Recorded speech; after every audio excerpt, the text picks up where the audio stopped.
En 2025, j'ai perdu beaucoup de liens avec des gens très proches et ouais, ça fait mal ça. Mais en même temps, j'ai aussi fait de très très belles rencontres.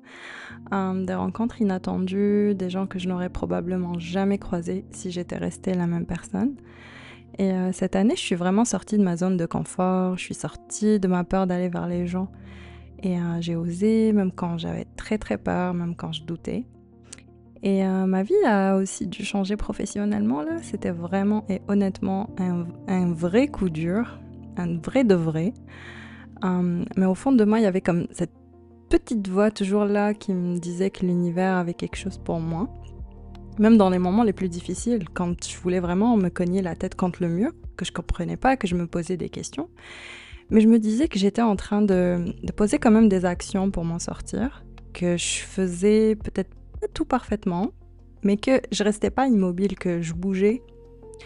Et avec du recul, je comprends mieux maintenant.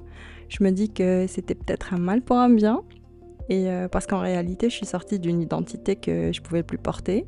Bon, j'ai été forcée quand même, mais c'est ça le résultat.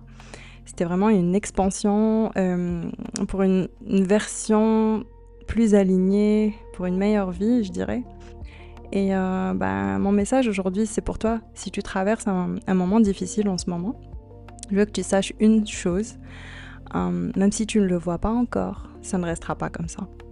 Comme on dit, le changement est la seule constante. Même quand on ne le comprend pas, même quand ça fait peur, même quand c'est long, c'est vraiment ça.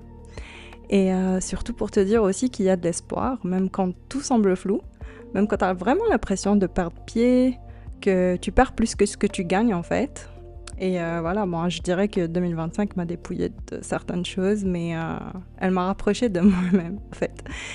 Et voilà, donc aujourd'hui je ferme ce chapitre avec gratitude pour les leçons, pour la force que je pensais pas du tout avoir, et pour ce qui arrive maintenant. Et à partir de 2026, ici, je partagerai des affirmations pour nous aider à avancer, à nous relever et à construire autre chose. Et voilà, je veux que tu affirmes avec moi. 2026, je t'accueille autrement.